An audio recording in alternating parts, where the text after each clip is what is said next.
یہ ہے کامیابی یہی سائبہ، پڑھو اس کو سمجھو یہ ہے قرآن قرآن۔ الحمدللہ رب العالمین والصلاة والسلام علی سید الانبیاء والمرسلین، اما بعد فاعوذ باللہ من الشیطان الرجیم، بسم اللہ الرحمن الرحیم۔ الصلاة والسلام علیک یا رسول اللہ وعلی آلک واصحابک یا حبیب اللہ۔ الصلاة والسلام علیک یا نبی اللہ وعلی آلک واصحابک یا نور اللہ۔ محترم ناظرین کرام، آپ دیکھ رہے ہیں پروگرام کامیاب زندگی کے قرآنی اصول۔ قرآن پاک نے کیا ایسے اصول بیان کیے ہیں کہ جن پہ چل کے ہم اپنی زندگی کو کامیاب زندگی بنا سکتے ہیں۔ محترم ناظرین کرام، آج میں آپ کے سامنے جس چیز کو لے کر حاضر ہوا ہوں، انسان کی زندگی کا اس چیز کے ساتھ مطلب لازم و ملزوم کا تعلق ہے۔ انسان کو ہر عمر میں، ہر ایج میں، ہر مرحلے میں پریشانیاں جو ہیں وہ طاری رہتی ہیں۔ کوئی انسان ایسا آپ کو نہیں ملے گا جو پریشان نہ ہو۔ کوئی اولاد کی وجہ سے پریشان ہے، بے اولاد ہے، کسی کی شادی کی عمر ہو چکی ہے اور شادی نہیں ہو پا رہی، کسی کی اولاد ہے لیکن اذیت دے رہی ہے، اس کی وجہ سے پریشان ہے۔ کوئی شوہر بیوی کی وجہ سے، کوئی بیوی شوہر کی وجہ سے پریشان ہے، کہیں اولاد والدین سے تکلیف محسوس کرتے ہیں۔ زندگی کے اندر سکھ کو اگر تلاش کرنے جائیں گے تو کوئی آدمی ایسا نہیں ملے گا جو سکھ کا مرکب ہو، اس نے کبھی دکھ نہ دیکھے ہوں۔ کوئی شخص آپ کو شاید ہی ملے جس کی زندگی کے اندر تکالیف نہ آئی ہوں، پریشانیاں نہ آئی ہوں، دشواریاں نہ آئی ہوں۔ کوئی آگے بڑھنا چاہتا ہے لیکن کچھ لوگ انگوٹھے کے نیچے دبا کے رکھتے ہیں کہ یہ آگے کیسے بڑھ سکتا ہے، ہم آگے بڑھیں گے یا ہم اسے آگے نہیں بڑھنے دیں گے، اس نے تو ہمیں ہمارے تلوے نہیں چاٹے، اس نے تو ہماری خوشامد نہیں کی، یہ ہمارے بغیر کیسے آگے بڑھ سکتا ہے۔ اب ایسے شخص کے اوپر کیا ایک پریشانی طاری ہوتی ہوگی، ایک ذہنی اذیت کا سامنا اسے جو کرنا پڑتا ہوگا، اس کا اندازہ لگایا جا سکتا ہے۔ مطلب ایک ورکنگ فیلڈ کے اندر چھوٹا بڑے کو، بڑا چھوٹے کو نیچا دکھانے پر لگا ہوتا ہے۔ اب جو نیچا ہو جاتا ہے، مطلب ایک نے وار کیا، کارگر گیا، کوئی کہانی ایسی کھڑی ہوئی کہ جناب سامنے والا جو ہے وہ نیچا شو ہو گیا، اس کی کوئی غلطی شو ہوگی، اس کا کوئی بلنڈر شو ہو گیا اور وہ اسے ڈانٹ سننی پڑی، پشیمانی کا سامنا کرنا پڑا۔ کیا ہوا؟ پریشانی فیس کرنی پڑی۔ تو انسان کو کبھی جسمانی پریشانیاں پہنچتی ہیں، کوئی معذور ہے، اندھا ہے، بہرا ہے، اپاہج ہے، کمزور ہے، بیماریاں گھیر لیتی ہیں۔ کبھی انسان کو جسمانی پریشانیوں کا سامنا کرنا پڑتا ہے تو کبھی انسان کو قلبی رنج اور الم کا سامنا کرنا پڑتا ہے۔ کسی نے بڑی خوشی کے ساتھ، دھوم دھام کے ساتھ بچی کی شادی کی، لیکن بیچاری پر کوہ غم پڑا ہوا ہے، وہاں اس پر ظلم ہو رہا ہے۔ مطلب جہالت اتنی بڑھ چکی ہے کہ بعض بچیوں کے ساتھ تو وہ ظلم ہوتا ہے کہ مطلب کوئی نظر نہیں آتا کہ یہ نکلیں گی کیسے اس مصیبت سے اور اس پریشانی سے۔ محترم ناظرین کرام، ایسے ماں باپ صبح و شام ان کا کیا حال ہوتا ہوگا؟ تو انسان کو کہیں جو ہے وہ قلبی اذیت پہنچ رہی ہوتی ہے، اس کی وجہ سے پریشانی لاحق ہوتی ہے، لوگ بلڈ پریشر کا شکار ہو جاتے ہیں، لوگ پریشانیوں کی وجہ سے شوگر کا شکار ہو جاتے ہیں، لوگوں کے کام متاثر ہو جاتے ہیں۔ دو ہی راستے ہیں، یا تو آپ یہ کہیں کہ میں پریشانی پروف ہوں، کوئی قلبی، ذہنی، جسمانی پریشانی مجھے آ ہی نہیں سکتی، ایسا ممکن نہیں ہے۔ یا آپ یہ ذہن بنا لیں کہ پریشانی زندگی کا حصہ ہے، سکھ بھی زندگی کا حصہ ہے تو دکھ بھی زندگی کا حصہ ہے۔ کبھی کی راتیں بڑی ہوتی ہیں تو کبھی کے دن بڑے ہوتے ہیں، وقت ایک جیسا نہیں ہوتا۔ ان مع العسر یسرا، پریشانی کے بعد آسانیاں ہیں۔ پریشانی آنی ہے، اس سے انکار نہیں ہے، لیکن مطلب جب یہ ذہن بن گیا کہ پریشانی سے چھٹکارا نہیں، آنی ہے، زندگی میں کسی بھی موقع پہ آ سکتی ہے، تو آپ کی آدھی تکلیف کم ہو جائے گی، آپ کا آدھا جو غم ہے وہ ہلکا ہو جائے گا۔ انسان کے ساتھ ہوتا یہ ہے کہ وہ سمجھتا ہے کہ دنیا میں مجھ سے زیادہ کوئی ستایا ہوا نہیں ہے، مجھ سے زیادہ کوئی پریشان نہیں ہے، مجھ سے زیادہ جو ہے کسی کو اذیت نہیں پہنچ رہی۔ جب وہ اس پریشانی کو ڈبل ٹرپل اور اس سے بھی پلس پلس پلس کرتا چلا جاتا ہے تو چھوٹی پریشانی کا بھی بوجھ بہت بڑا نظر آتا ہے، چھوٹی پریشانی بھی بہت بڑی معلوم ہوتی ہے۔ ہونا یہ چاہیے، پریشانی زندگی کا حصہ ہے، کسی بھی طرح کی پریشانی ہے، ہم اللہ کی بارگاہ میں، اللہ رب العزت کی بارگاہ میں عافیت کی دعا کرتے ہیں، لیکن کبھی پریشانی آئے تو انسان کو ثابت قدمی کا مظاہرہ کرنا ہے، انسان کو ثابت قدم رہنا ہے۔ کیوں؟ اس لیے کہ اگر آپ نے پریشانی کو اپنے اوپر طاری کر لیا تو یہ سمجھیے کہ آپ پریشانی سے نہیں نکل پائیں گے۔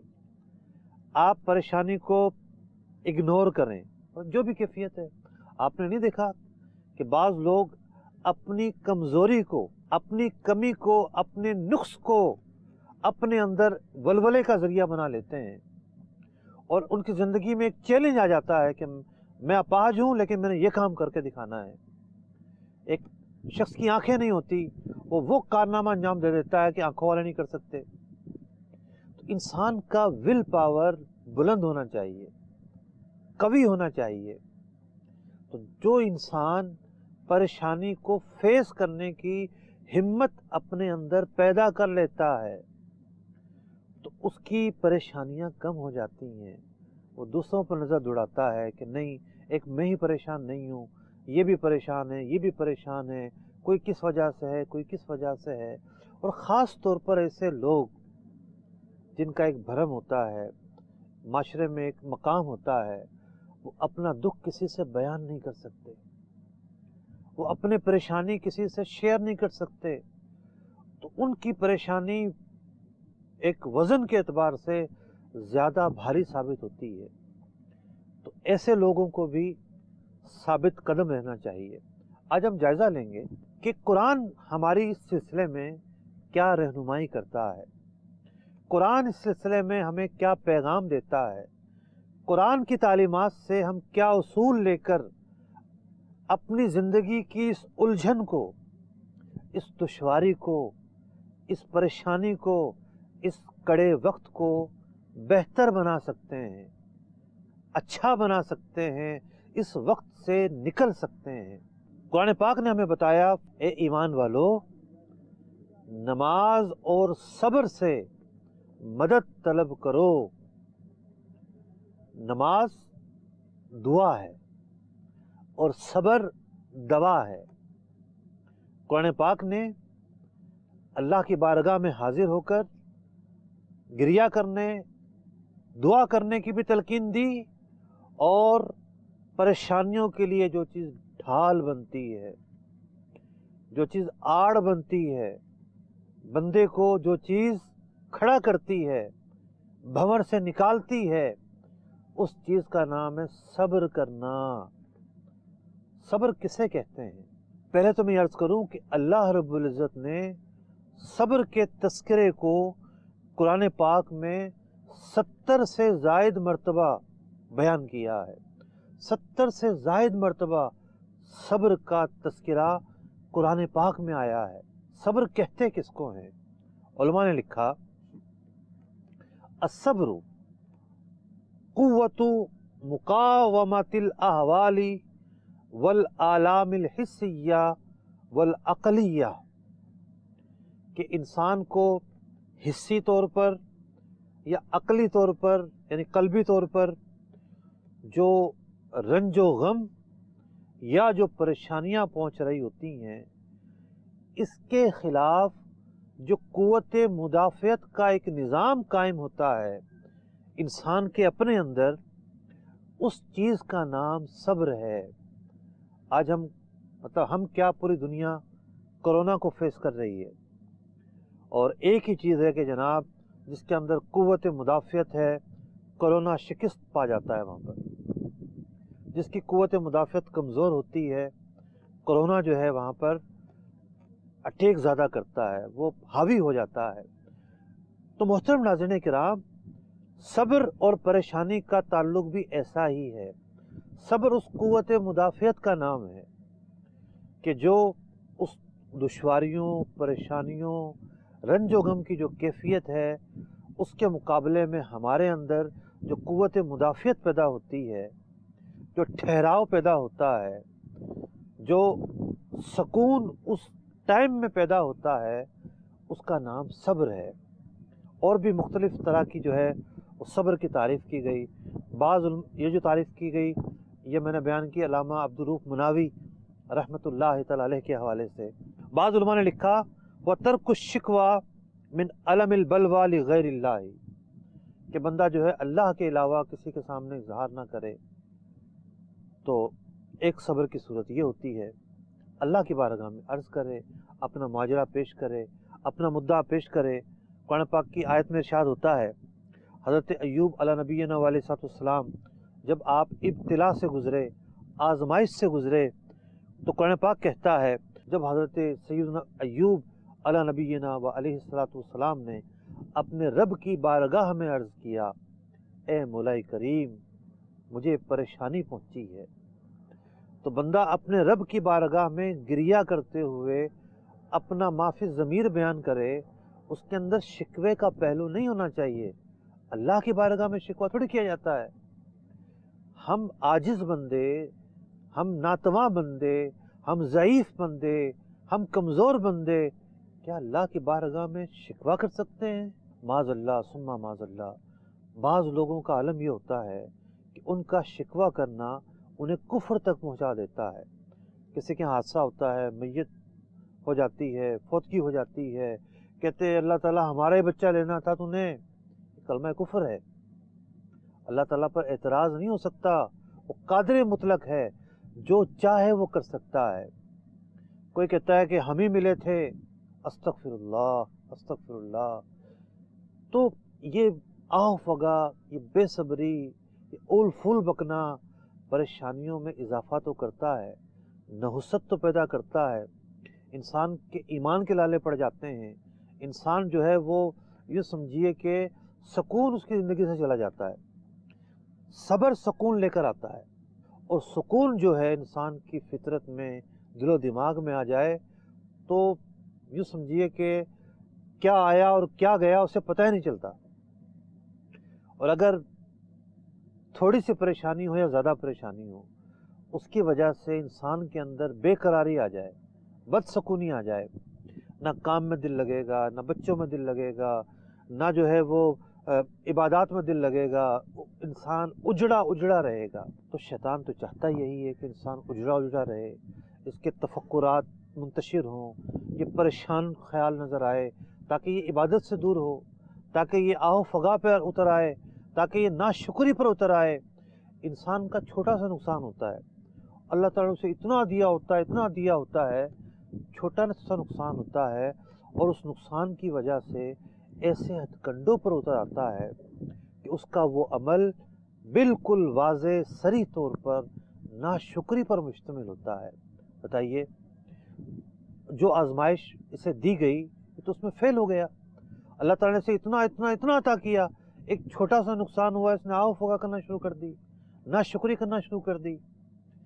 تو صبر کو چھوڑنے میں نقصان ہی نقصان ہے، اور صبر کو اپنانے میں فائدہ ہی فائدہ ہے۔ بزرگان دین بیان کرتے ہیں صبر ایک بھٹی کی مانند ہے۔ صبر چیز کیا ہے؟ صبر ایک مشق کا نام ہے۔ انسان کو مطلب انسان جو ہے بعض اوقات اترا رہا ہوتا ہے، بعض اوقات لاپرواہ ہوتا ہے، بعض اوقات اس نے زندگی میں کچھ ایسا سوچا ہی نہیں ہوتا کہ تکلیف آنے کے بعد، پریشانی آنے کے بعد، خود کو کمزور محسوس کرنے کے بعد، خود کو بے بس محسوس کرنے کے بعد جو راہیں اس کے سامنے کھلتی ہے، بعض اوقات بندہ اللہ کے قریب ہو جاتا ہے۔ اگر وہ ناشکری نہیں کرتا تو وہ اللہ کے زیادہ قریب ہوتا ہے، اسے اپنی بے بسی کا احساس ہوتا ہے، اسے اپنی بے کسی کا احساس ہوتا ہے کہ میری تدابیر دھری کی دھری رہ گئیں، میرا مال دھرا کا دھرا رہ گیا، قسمت کے اس لکھے کو میں روک نہیں پایا۔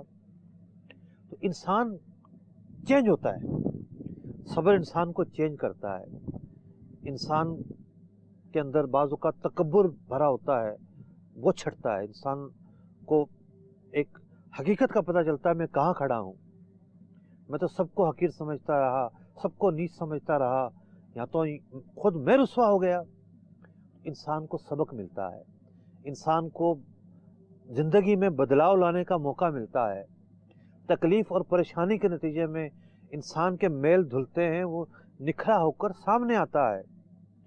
تو صبر تو ایک بھٹی کی مانند ہے، تکلیف اور پریشانیاں ایک بھٹی کی مانند ہیں، اور ایک صابر آدمی اس بھٹی سے پاک و صاف ہو کر نکلتا ہے۔ اللہ رب العزت نے جگہ جگہ پریشانیوں کا، دشواریوں کا، بندے کو آزمائش میں ڈالنے کا تذکرہ فرمایا ہے۔ ایک آیت مبارکہ تو بڑی ہی جامع ہے۔ اللہ رب العزت ارشاد فرما رہا ہے لَنَبْلُوَنَّكُمْ بِشَيْءٍ مِّنَ الْخَوْفِ، کبھی ہم تمہیں خوف دے کر آزمائیں گے۔ محترم ناظرین کرام، ہمیں نصیب ہوا ہے 1442 سن ہجری 2021 کا رمضان دیکھنا۔ یہی رمضان 2020 میں بھی ہم نے دیکھا تھا، خوف کا عالم تھا، سڑکوں پر لوگ نہیں آتے تھے، روڈ خالی تھے، کرفیو کا سما تھا۔ کرفیو بھی کیا کرفیو ہوگا، مطلب سب سے بڑھ کے یہ کہ بے یقینی، خوف، کاروبار کا کیا ہوگا، انسان کی زندگی کا کیا ہوگا، ملازمتوں کو کیا ہوگا، اس کا کیا ہوگا، اس کا کیا ہوگا، پیٹرول کی قیمتیں گر گئیں، پیٹرول مائنس میں چلا گیا۔ مطلب کہ ایسا انسان پر خوف غالب ہے۔ جو کرونا کا شکار ہوئے، بیمار ہوئے، وہ اپنی جگہ پر، لیکن پوری دنیا نے خوف کو فیس کیا۔ اللہ رب العزت کیا ارشاد فرما رہا ہے لَنَبْلُوَنَّكُمْ بِشَيْءٍ مِّنَ الْخَوْفِ، کبھی تمہیں خوف دے کر آزمایا جائے گا۔ اور خوف کی بہت ساری قسمیں ہوتی ہیں، تو میں نے ایک خوف بیان کیا، بہت ساری قسمیں ہوتی ہیں خوف کی۔ وَالْجُوعِ، کبھی فقر و فاقہ کے ذریعے انسان جو ہے وہ آزمائش سے گزرے گا۔ وَنَقْصٍ مِّنَ الْأَمْوَالِ، بندہ مالدار ہوتا ہے، ریل پیل ہوتی ہے، اچھی سیلری ہوتی ہے، لیکن پھر کیا ہوتا ہے، تنگ دستی آ جاتی ہے۔